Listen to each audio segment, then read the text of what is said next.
Immikut ittumik tiiviikkut raatiukkut nittartakkatsigullu toqqaannartumik aallakaatitinerput aallartippoq tusarnaarluarisi. Velkommen til pressemødet om coronavirus. I kan følge pressemødet på dansk på KNR2. Naalakkersuisut tusagasiortunut katersortitipput ulluni kingullernisulli nualluutip corona killifia aamasammineqassalluni. Inuit pingasut coronavirusimik tunillatsissimasutut pasineqarput. Taakkunangalu misissuinerit inerneri ullumikkut saqqummiuneqassasut paasitinneqarnikuugut.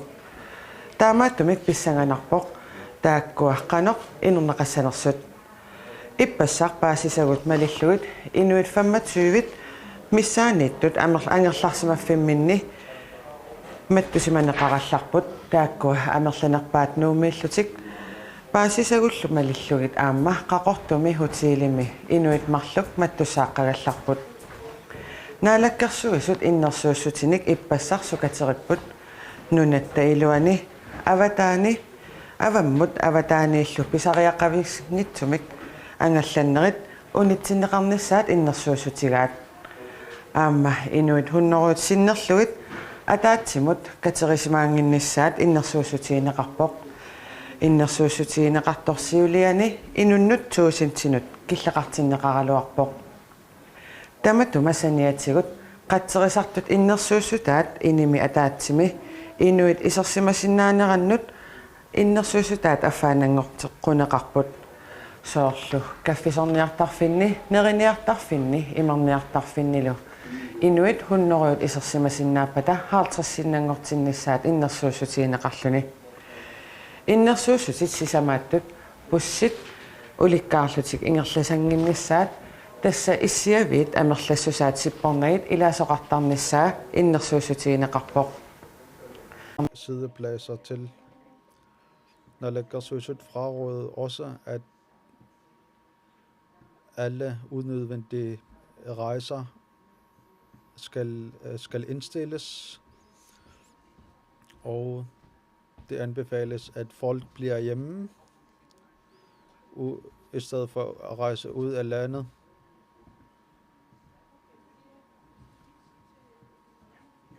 Andre partier synes også, at det skal kunne være muligt, at folk kan blive hjemme og beholde deres løn. Inden for sportsverdenen blev der indstillet flere arrangementer, eller blev udsat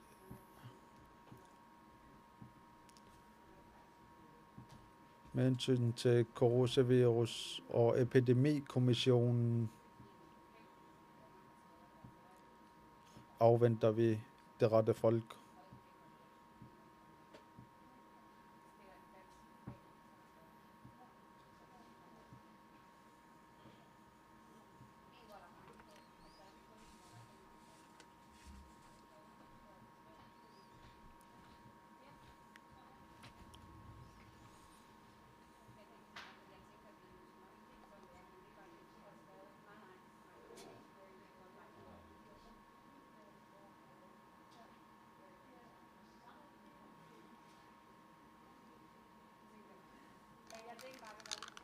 Kanuma isikin norsuavis qallinat qattorpumma kuuhensuuniisassu kuuhensuuniungitso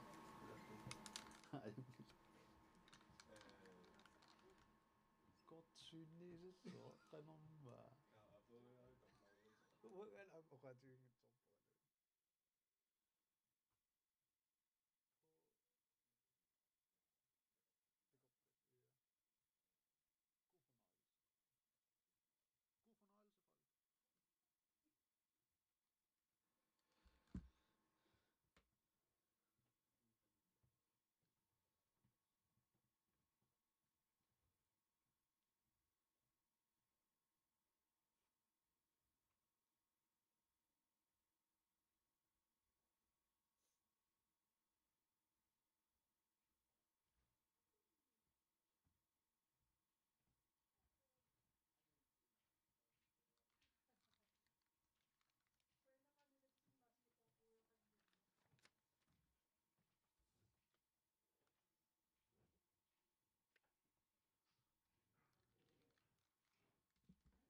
Afholder vi pressemøde igen. Og velkommen alle seere og lyttere. I går kom jeg med udmeldingen af, at informationer fra i går og i forgårs og mistanker om smittet af virus, og der har været undersøgelserne været i gang, og disse 3 personer, mistænkte personer, dem vil Banera præsentere, men jeg skal understrege her, at disse er forskellige sager. Køerne skal jeg gentage, at vi har opstramt tingene her i Grønland. Og Epidemikommissionen anbefaling efter anbefalingerne har vi opstramt. Og alle unødige rejser til og fra Grønland skal helst ikke ske. Og dertil er der også tale om turister. Og der skal minimeres med hensyn til rejser internt i Grønland. Og derfor må vi minimere spredningen af coronavirus. Og i går kom vi med udmelding af, at med hensyn til, at begrænsningen for folks forsamling skal være begrænset på 1000 mennesker, men nu er det helst skal folk være under 100. Og med hensyn til offentlige steder med brandmyndighedernes anbefalinger eller begrænsninger, skal det halveres. Det vil sige restauranter, pubber, diskoteker og gadoer og lignende steder og sportshaler. Og vi kom med en udmelding om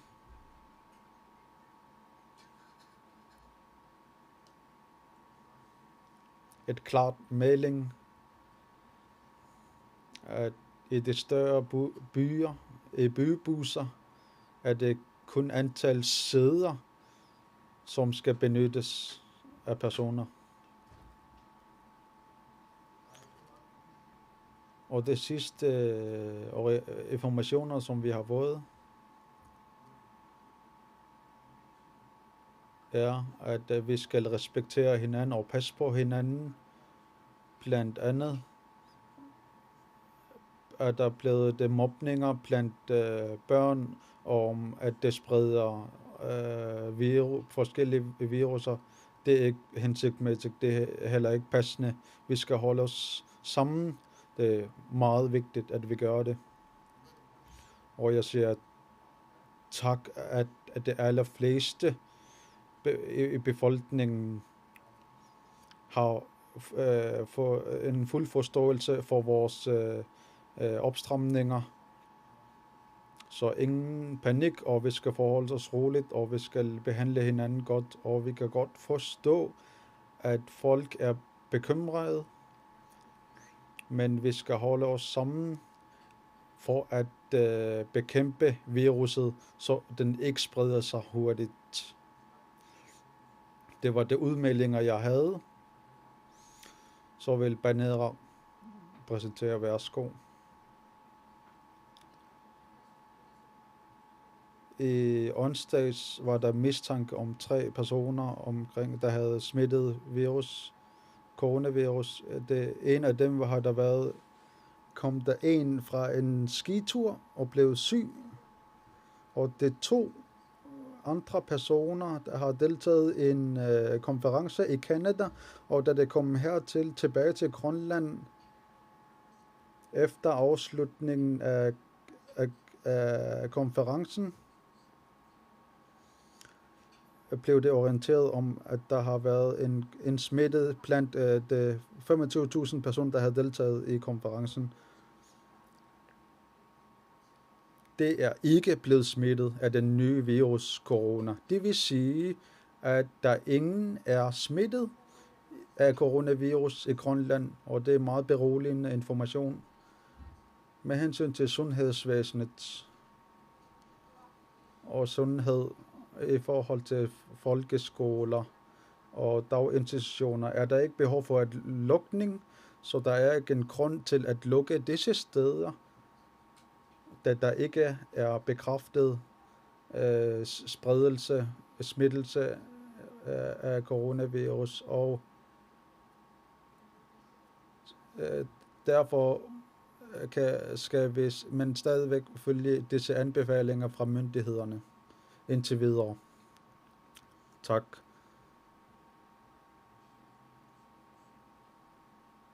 Disse undersøgelser har vi fået resultater af. Så vi har fundet ud af, at disse 3 personer er ikke ramt af coronavirus. Det er vi taknemmelige overfor, men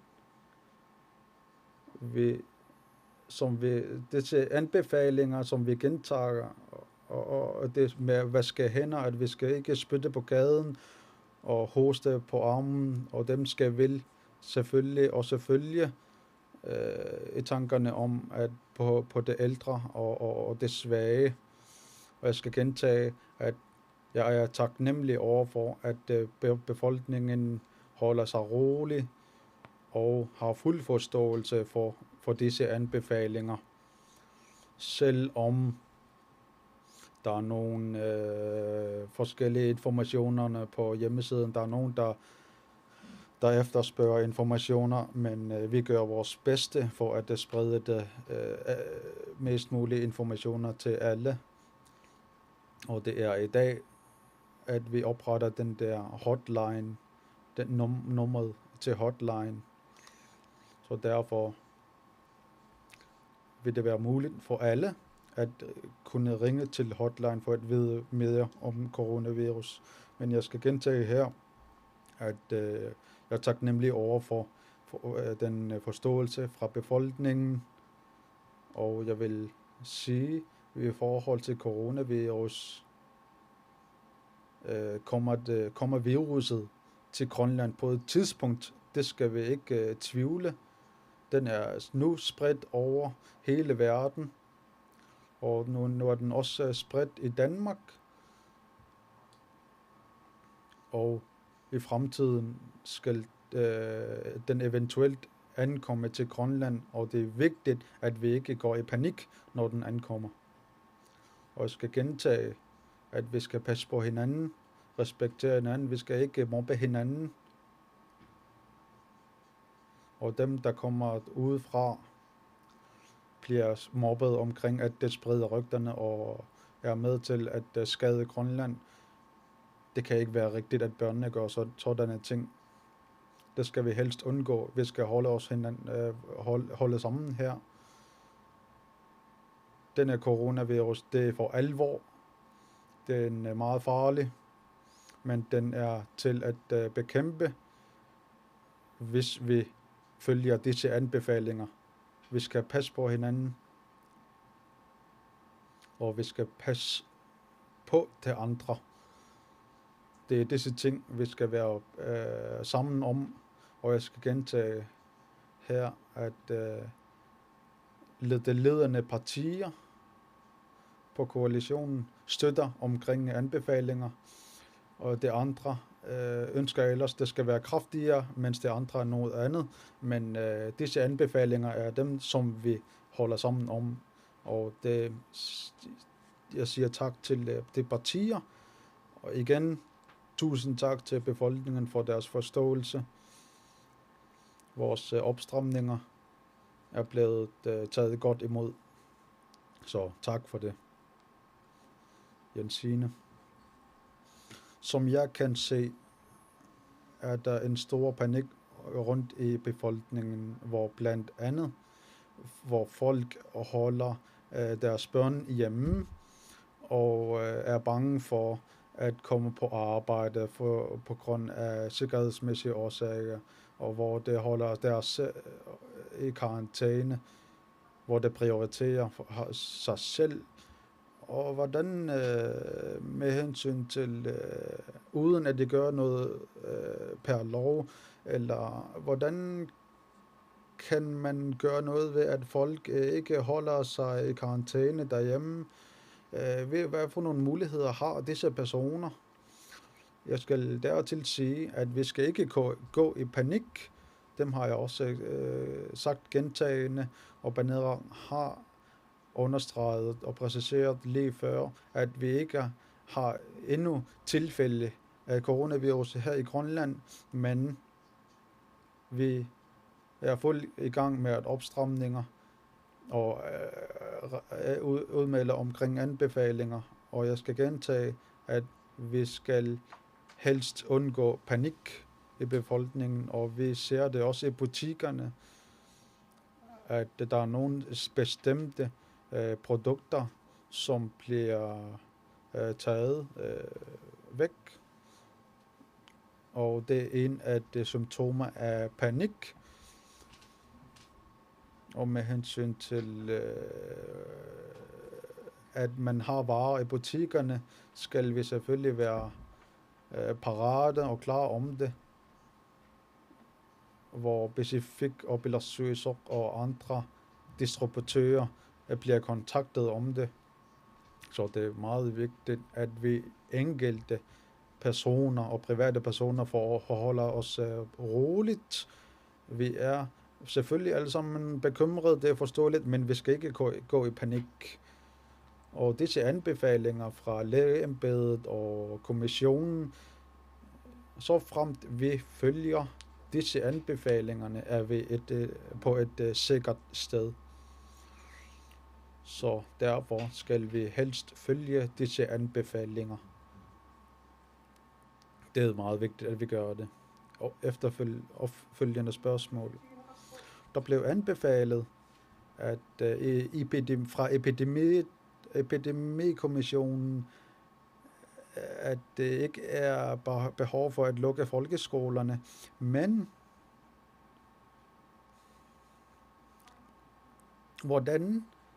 hvilken frihed har kommunerne fra Naalakkersuisuts side i forhold til at kunne selv bestemme at lukke deres skoler ned, eller dagsinstitutionerne for en sikkerheds skyld?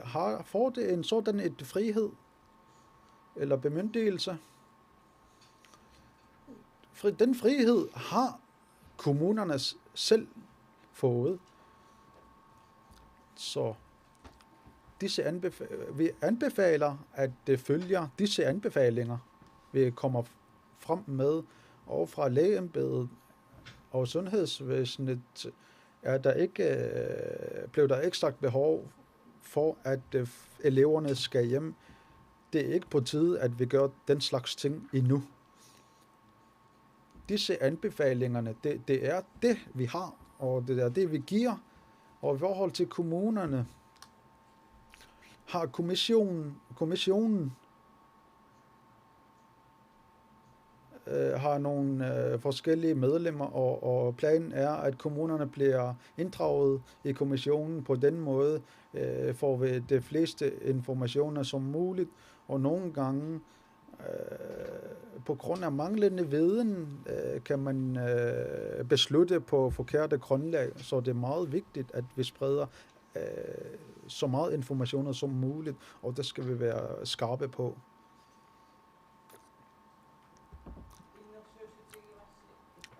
En af anbefalingerne var, at al udnyttede rejser er ikke nødvendige. Disse oppositionspartierne anbefaler, at man lukker Grønland fra rejser udefra. Er det den, jeg også godkender?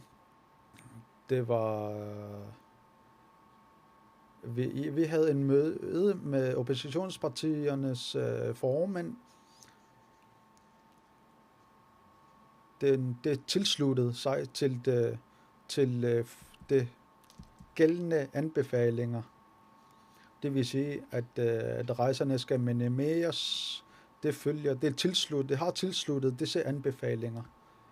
Men det seneste nyt var fra i morges. Der var nogle andre, der ønskede, at det skal opstrammes mere, men disse anbefalinger var en af de ting, som vi kunne holde os sammen med. Der har ikke været en tilfælde endnu i Grønland, men hvordan kan vi undgå, at der kommer en smittet til Grønland? Hvordan kan vi sikre det? Indtil nu har vi ikke en eneste tilfælde endnu, men for at bekæmpe, for at undgå det sker, skal vi selvfølgelig vurdere det enkelte tilfælde, vi foretager, om vi skal rejse eller ej, men vi skal helst følge anbefalingerne. Og med hensyn til kommissionen, det følger meget tæt på, hvad der sker rundt i verden og i Danmark, og det kommer med andre anbefalinger, så frem der er behov for det, og det kan jo godt være, at der kommer nogle store ændringer fra dag til dag. For eksempel apropos Danmark,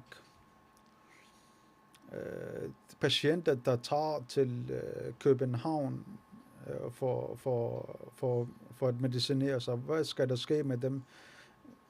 Disse sager behandles efter forhold og anbefalinger i Danmark og i Grønland, og sygehusene og sundhedsvæsenet i Danmark har deres egne regler, og det foretager selvfølgelig også, betragter også forholdene omkring virus, og det gælder også grønlandske patienter. En sidste spørgsmål. En af patienterne behandling i Danmark og andre former for medicinering blev udsat. Skal det blive sendt hjem til Grønland, eller bliver det i Danmark? Det kan jeg desværre ikke svare på. Det er måske overlægen, der kan besvare på dette. Det bliver der truffet afgørelse om i hver enkelt sag, hvad der er mest hensigtsmæssigt. Om man mener, det er noget, der umiddelbart er forestående, så bliver de, hvor de er. Og er det noget, som ikke umiddelbart vil kunne ske, så må man forvente, at nogle af dem kommer tilbage. Så det bliver simpelthen en case-by-case vurdering af tingene.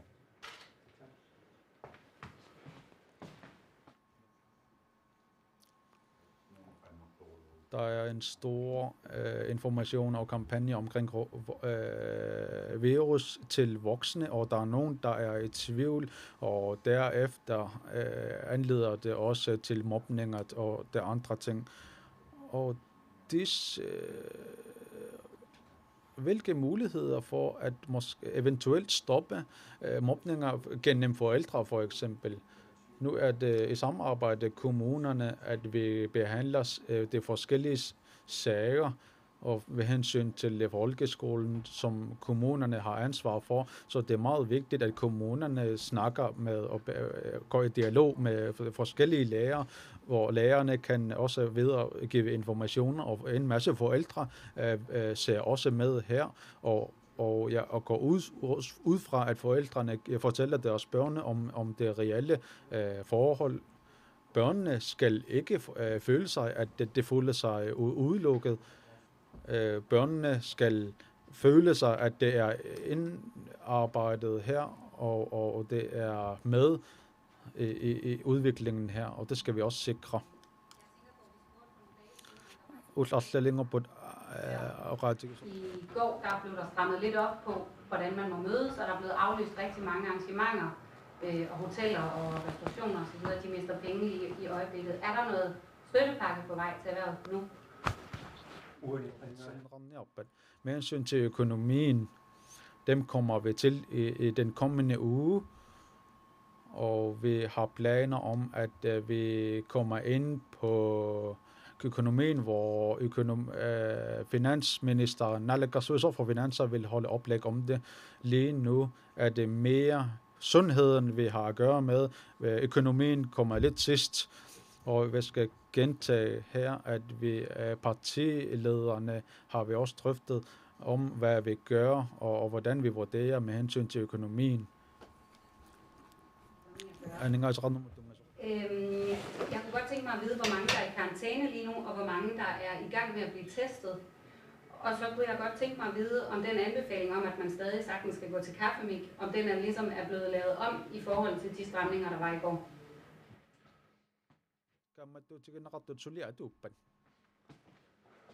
Dem, der er i karantæne i øjeblikket, de er det på baggrund af de sager, vi havde kørende, så de kommer ud af deres karantæne nu.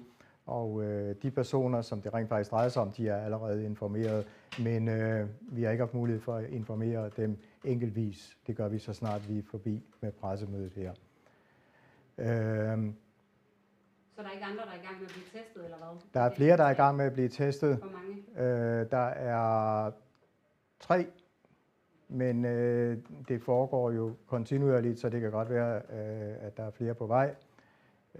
Og vi sender ned så snart, at vi har mulighed for det.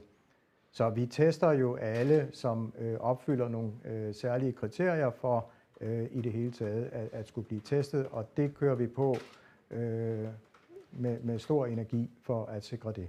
Fordi det er på den måde, vi skal overvåge, om der kommer coronavirus ind i Grønland.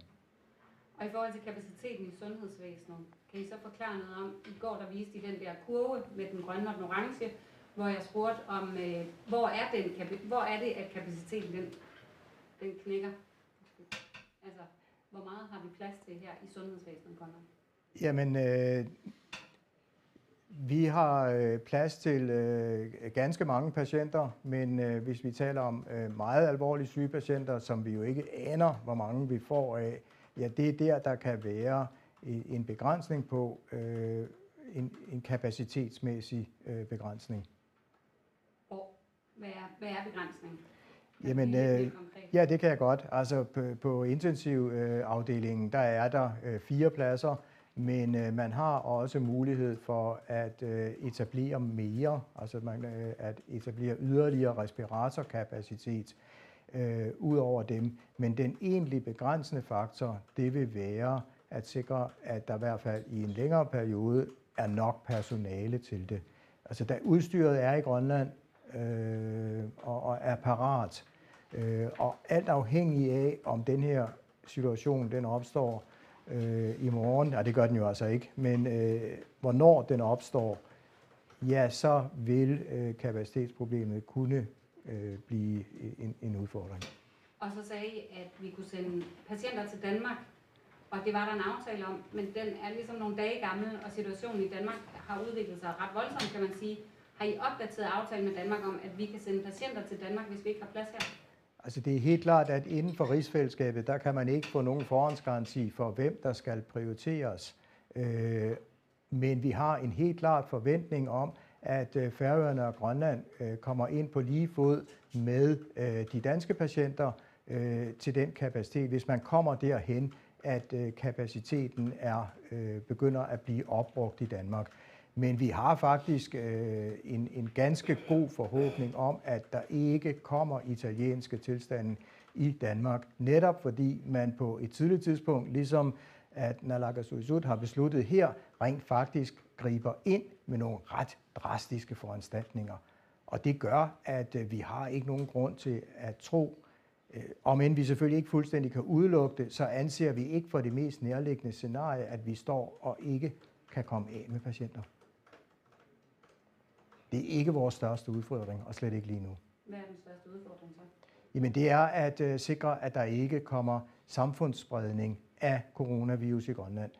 Vi kan ikke forhindre, at der kommer tilfælde ind. På et eller andet tidspunkt, så dukker der nogle enkelt cases op, og vores helt centrale opgave vil være at sikre, at der ikke pludselig kommer en voldsom spredning i samfundet.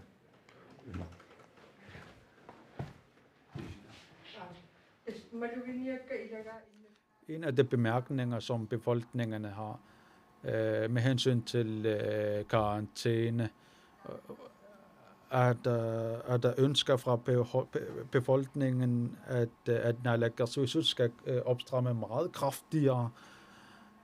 Hvor sikkert er det samlet set, at beredskabskommissionen og samarbejde med kommunerne. For det andet arbejder vi i nogle særskilte love. Kort sagt, nej. Vi har opstrammet på et område i går, men dertil vil jeg sige, at her er det meget vigtigt, at vi forholder os rolige. Eksperternes udmeldinger og anbefalinger, det skal vel følge tæt.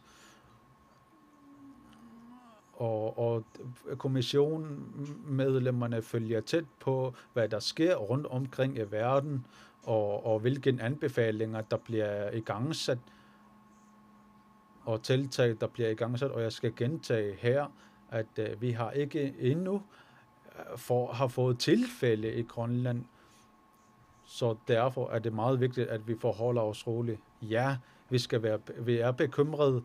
Jeg er også bekymret, hvis nu den coronavirus ankommer hertil. Men jeg vil ikke gå i panik, og jeg vil anbefale, at I gør det samme. Det er meget vigtigt, at vi forholder os roligt. Hvis vi går i panik, så går det alt galt i alle led i vores strategier og anbefalinger, og i forhold til andre personale i alle steder. Og alle arbejder hårdt på, at coronavirus ikke spreder sig hurtigt, men vi skal ikke være i tvivl om, at den coronavirus vil ankomme på et tidspunkt i Grønland, men når den ankommer, må vi vide, hvor den smittet har været, og hvilken forhold der har været for at minimere spredningen. Og det er derfor, vi siger, at vi skal helst undgå unødvendige rejser til og fra og internt i Grønland. Og internt i Grønland. Og med hensyn til samlinger på over 100 personer skal helst skal ikke ske, og vi skal helst ikke undlade at fylde busserne helt op. Og til sidst krammer og andre ting og spytteri på gaden skal helst ikke ske, så vi skal helst alle sammen følge myndighedernes anbefalinger, og selv om vi føler os sunde og raske, og forventer, at coronavirus ikke rammer os, men det kan jo godt være, at min nabo eller næste side, man bliver meget syg af det, og måske er ældre, og at vi passer os hinanden og respekterer den allerede i vores kultur. Og jeg skal gentage her, at denne udmelding og den oplæg, den afslutter vi her, og den pressemøde afsluttes her.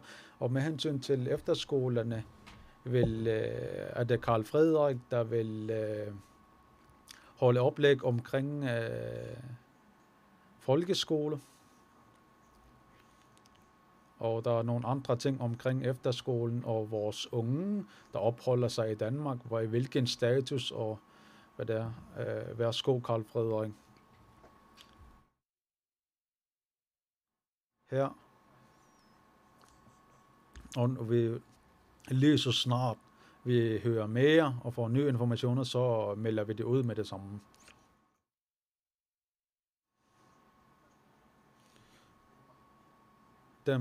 Og det unge, jeg vil holde oplæg omkring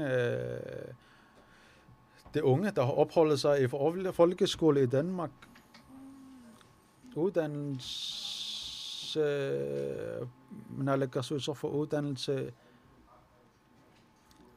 holder en kort ferie. Derfor er det mit ansvar nu at for sagsområdet.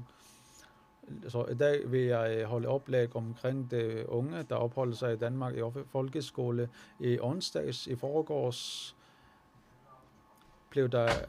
kom der en klart udmelding fra statsministeren i Danmark, at fra i dag, fredag, er der forbud af folkeskoler, og det har også været muligt at blive derhjemme. Vi har 233, der opholder sig i Danmark i folkeskoler, og vi har kontaktet alle forældrene, og det eneste, vi mangler af forældre,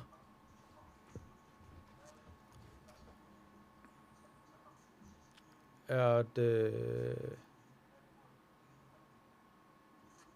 har man ikke informationer fra de enkelte uddannelsesinstitutioner. Men vi arbejder på at skaffe informationerne. Jeg har her sammen med mig her Simon Lennart, chef fra, han er koordinator for grønlandske huse i Danmark, og i samarbejde med Carsten Peter er der en fuld koordination på. Og lige nu er vi i tæt samarbejde med Efterskoleforeningen omkring, og også i samarbejde med grønlandske huse i Danmark, og koordinatorernes personale, og dem, der har med efterskole kørende i Sisimiut, og det har nummer 34, 67, 55 og 54. Det kan blive kontaktet af dem, af forældrene, som ikke er blevet kontaktet omkring vedrørende deres barn, der opholder sig i Danmark. Statsministerens udmelding i forgårs gik på, at den her lukning skulle gælde i 2 uger. Og i disse 14 dage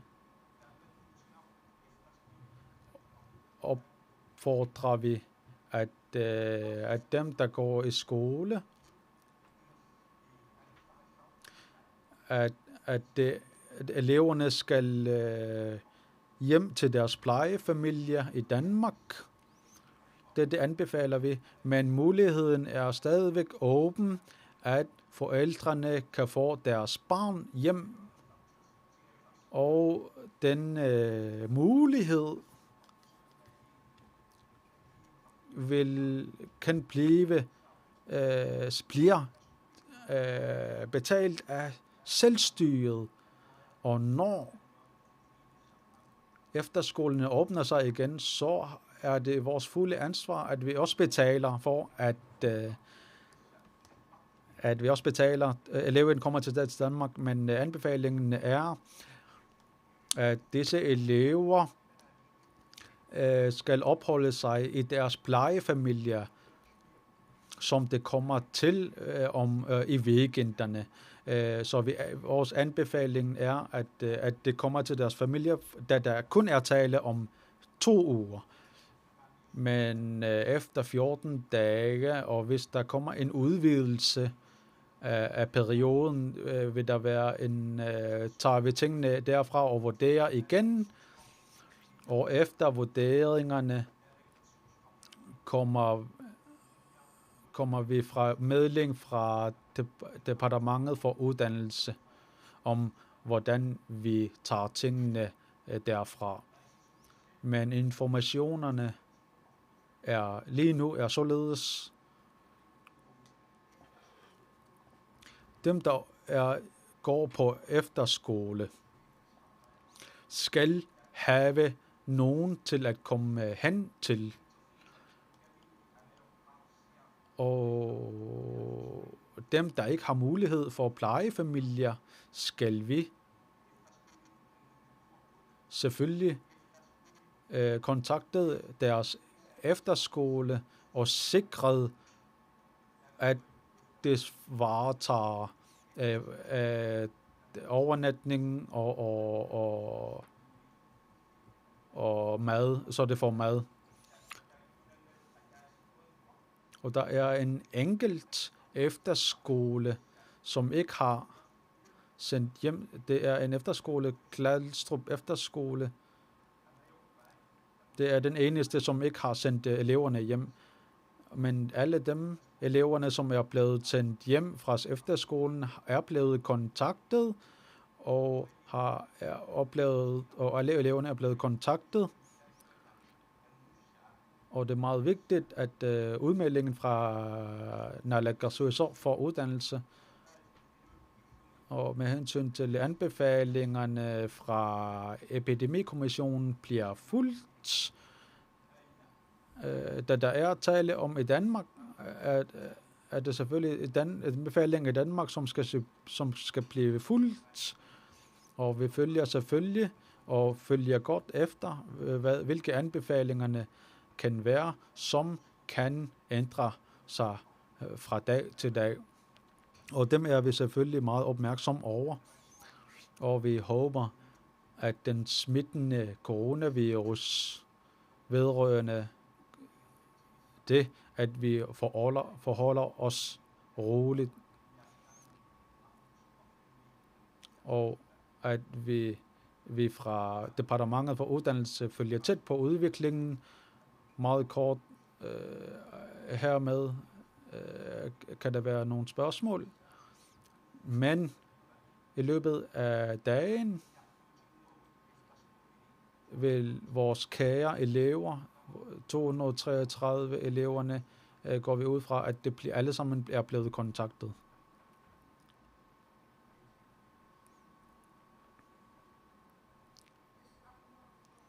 Der er fuld kontrol på, at eleverne i efterskolen, hvad det skal gøre, og ifølge din forklaring. Men hvad med i Grønland?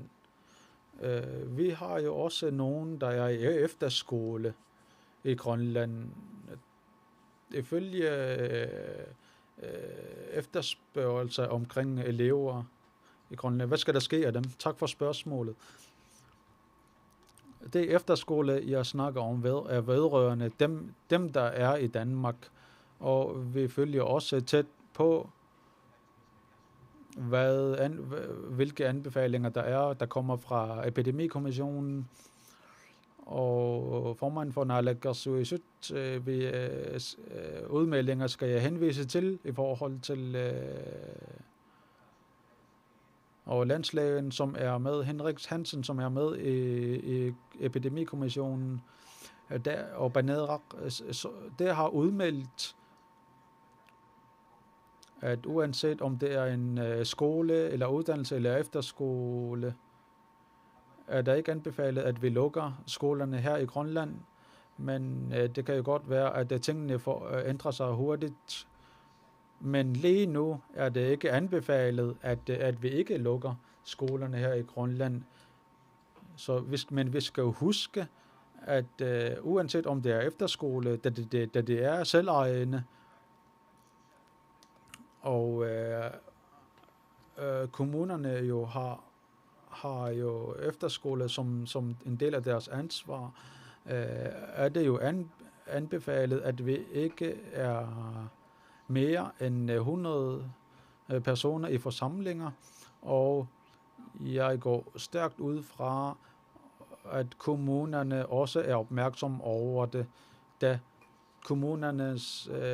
det er et kommunalt anliggende, skal vi ikke blande os i, hvad kommunerne foretager der med hensyn til efterskoler og folkeskoler, og vi går stærkt ud fra, at det varetager deres arbejdsopgaver fornuftigt, og jeg vil komplementere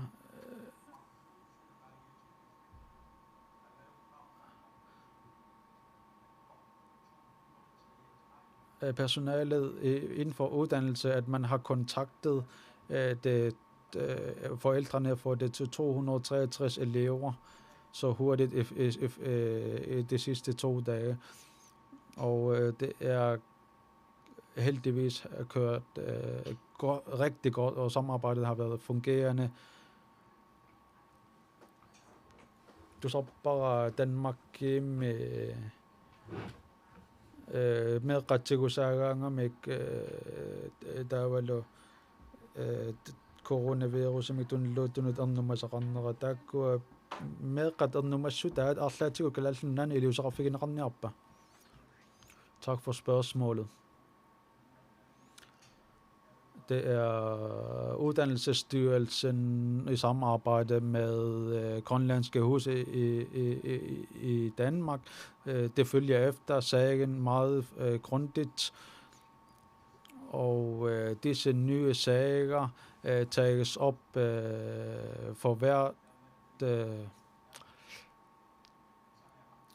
og efter behov køres tingene som det er, og eftersom vi får nye informationerne, tager vi tingene derfra. Jeg ved ikke, om Simon har noget at tilføje her.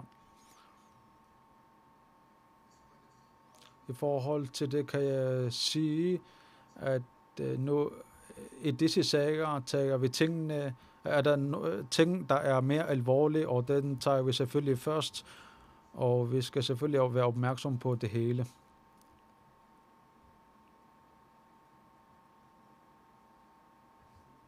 Er der nogle andre spørgsmål? Da der ikke er ser sådan der ud, vil jeg anbefale, at I følger tæt på Efterskoleforeningens hjemmeside og anbefalingerne fra departementet og Uddannelsesstyrelsen, at det følger tæt på udviklingen, og der er en del forældre, der er ikke så mange, som ikke er kontaktet endnu.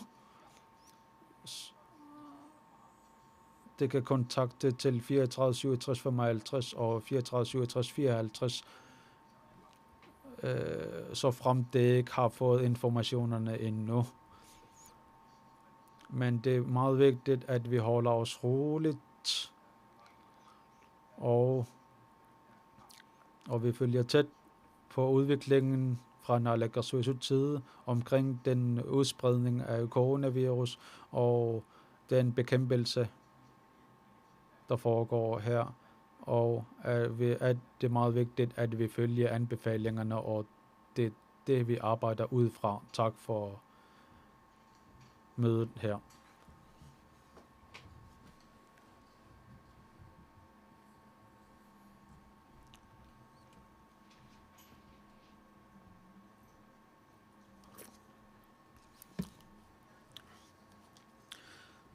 Derved er vi ved at afslutte pressemødet fra Naalakkersuisut. De seneste nyheder bliver afholdt og kan følges med. I kan følge med udviklingen i radioen og tv og hjemmesiden.